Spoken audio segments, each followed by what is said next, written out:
Alô, muito bem-vindo a mais um vídeo, mais uma leitura, nesse caso, das Visões Proibidas de Lucius Galloway, um livro do meu jogo favorito, Arkham Horror Card Game. Eu cometi um erro que, se você percebeu, eu ainda não terminei de ler A Corneta, da Leonora Carrington. Eu li o quê? 50 páginas.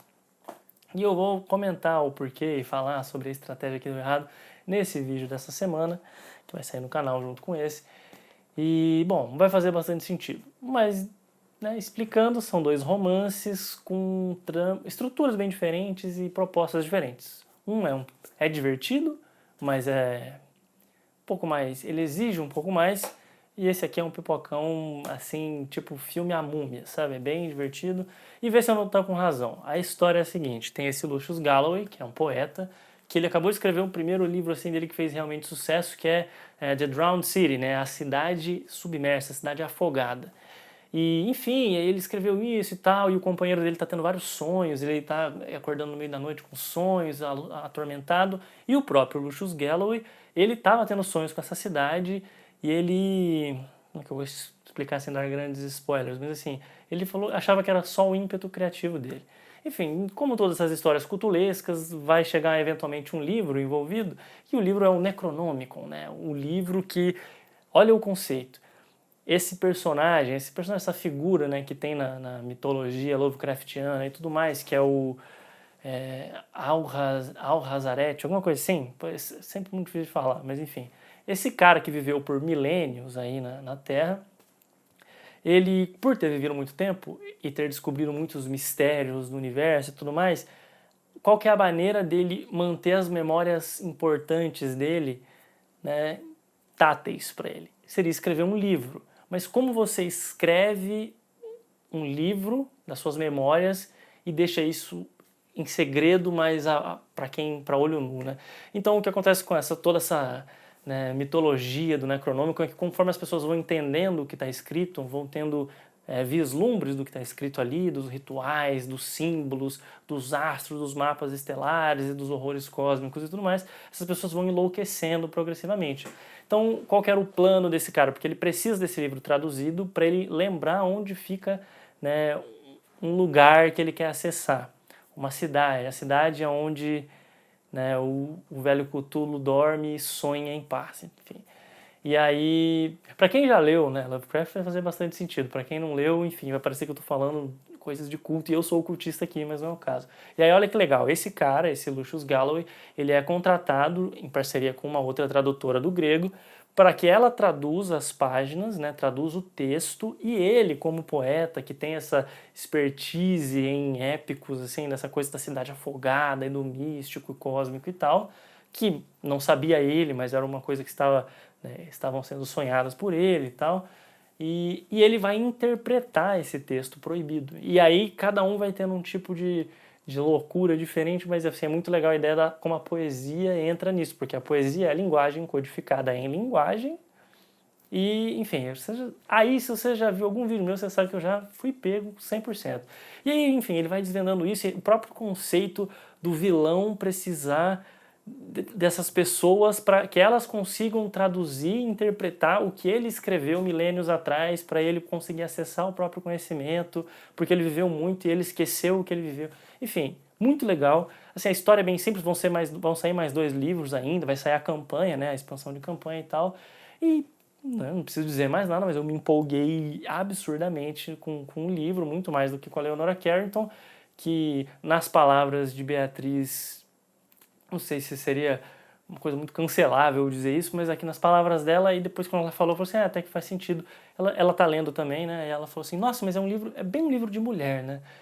E aí eu fiquei com isso na cabeça, falei assim, poxa, acho que realmente isso faz sentido. É uma experiência excessivamente, não no mau sentido, mas é muito verdadeiramente feminina, assim, é uma maneira, uma abordagem que a gente associa com o feminino de reagir ao mundo e de estar no mundo e tal, do círculo social e tudo mais. E aí eu falei, nossa, realmente, daí deu uma vontade de ler um pouco mais nessa visão, porque para mim não estava sendo uma experiência, estavam sendo aleatoriedades, diferente do, por exemplo, o aleatório, o absurdo que lida com o trauma eu ia falar Bartolomeu Campos de Queiroz, mas não é, do cara do A Lua Vem da Ásia, e do Púcaro Búlgaro, que eu também falo no vídeo, e eu falo Pícaro Búlgaro toda vez, porque eu sempre me confundo, mas é Púcaro Búlgaro. E tem A Lua Vem da Ásia, enfim, tem vários livros dele, eu já li uns 3 livros dele, e eu sempre... Tem um que é muito, muito triste, que eu parei no meio, que talvez seja A Lua Vem da Ásia, mas enfim, que são livros que lidam com esse absurdo, com cenas absurdas e tal, mas é uma forma desse homem lidar com um trauma, né? Desse homem lidar com guerra, com violências passadas e tal. E aí é um estar no mundo diferente, é um mundo tipo que deboche, assim, que faz sentido pra mim, diferente desse da Leonora Carrington, que eu tô no começo do livro, então provavelmente ainda se desenrole mais, mas que é um estar no mundo bastante irônico. Até tem aquela coisa, eu não gosto de saber da vida dos autores, porque daí eu fiquei sabendo disso no início do livro, né, da vida dela, que ela era aquela jovem surrealista que saiu da família tradicional inglesa, foi para Paris com círculos de artistas e entrou nua numa festa, sabe? São coisas assim que se a gente, sei lá, falo se a gente, mas se eu tivesse, sei lá, 20 anos, talvez eu achasse interessante. Mas hoje em dia eu só penso, tipo, é uma menina de 20 anos entrando pelada na festa, causando, não sei o quê. E aí tira um pouco do mérito que o livro tem. E, enfim, eu vou continuar lendo e quando for o vídeo dele eu falo mais sobre isso. Mas enfim, sobre as visões proibidas de Lucius Gallo, eu acabei me empolgando demais, assim. Aí eu comecei a jogar Arkham no meu tempo livre, assim, que eu queria fazer essa campanha, eu queria montar esse baralho, eu queria não sei o quê. E aí, enfim, eu fiz um mergulho de Arkham aí por uma semana. Um mergulho, que é uma das simbologias que rola no livro.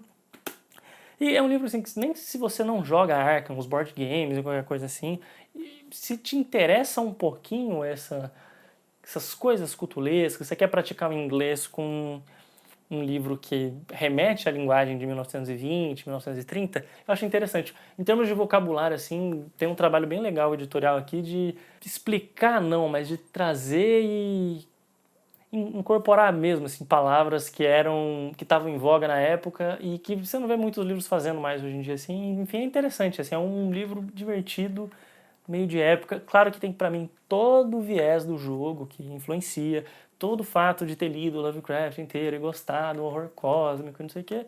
Mas foi uma leitura que, sim, me surpreendeu, assim. Quando eu jogava Magic, né, as cartinhas de Magic, saíam os livros do Magic, eu tentei ler, acho que eu li uns 2. E era uma frustração muito grande, porque eles eram muito ruins, assim, esses livros de escritores profissionais, livros encomendados desses universos fictícios. E essa editora, a Conite Books, aí, que trabalha com a Fantasy Flight Games, que publica o Arkham, eles têm um trabalho editorial muito bom, assim, e eu já li, acho que esse é o 3º livro deles que eu leio, de autores diferentes, autores distintos, e eles são todos muito coesos, assim, na proposta narrativa, na estrutura das narrativas, né, até no tamanho, na extensão dos livros, talvez seja contratual, né, ter 30 capítulos de tamanhos e tal, e na própria linguagem, assim, tem uma coesão que é muito bonito de ver, assim, no ponto de vista editorial mesmo, que são livros que funcionam em conjunto. E eles vão fomentando, né, esse universo de histórias que são muito legais e de personagens que eventualmente vão sair em cartas e eu vou poder jogar com eles, então não tem como eu não gostar. Enfim, essa foi uma leitura mais nerdona que eu fiz, assim, porque eu tava muito afim. Eu gosto muito dessas histórias pulp, Tex. Eu tava até conversando um sábado que fui jogar cartinha, inclusive, tava conversando com um amigo um pouco mais velho, e ele falando do Tex, que ele tá com a coleção, né, de Tex e tal. E eu amava Tex, amava, assim, de morrer. E aí você para pra pensar que os valores do Tex hoje em dia são considerados lacradores, assim, e tipo, é uma coisa que era da década de 70, 80, 90, 2000 e isso estava rolando. Se não me engano, o Tex surgiu até antes disso, né? E me diz aí se te interessa. Eu tô com muita vontade de ler. Se você conhece, ou se seus pais liam, seu pai, seu tio, avô, sei lá, lia Tex, isso é uma coisa que interessa a você, assim, eu preciso de uma desculpa para pegar e ler, tá? Então, se você me proporcionar esse presente de Natal aí, que é essa desculpa para ler Tex, com prazer eu falo aqui. Mas assim, eu vou tentar não trazer tanto quadrinho também, porque quando eu me empolgo, eu me deixo levar. E não que isso vai ser um problema, né?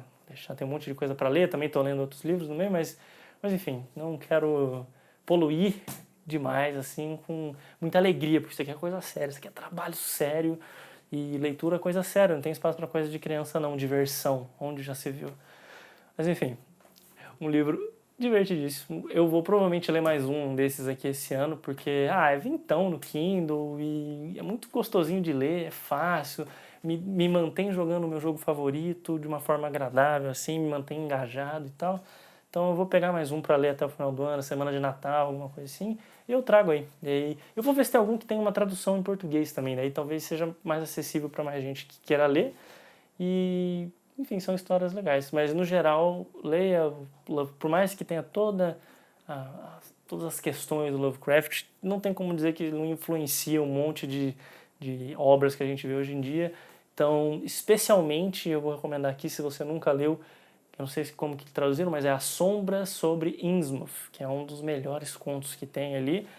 É um dos mais batidos, é um que todo mundo mais gosta. Tem toda uma questão que vai estar bastante em voga agora com guerra, né? Israel, enfim. É interessante dessa perspectiva também, porque o final dele, por mais que tenha todas as questões de preconceito e não sei o que, ele traz um elemento muito interessante, que eu não vou falar aqui, porque vou estragar a leitura de quem for ler, mas leia. Se você tiver de bobeira assim, deve ser umas 80, 90 páginas, talvez até menos. A Sombra sobre Innsmouth, The Shadow over Innsmouth, se não me engano. Eu tô falando, talvez eu esteja falando o nome da expansão do Arkham, mas eu vou colocar aqui no vídeo para garantir. Enfim, essa leitura foi isso, um pouco mais prolixo do que eu devia, porque realmente me diverti muito com esse livro. E até a próxima.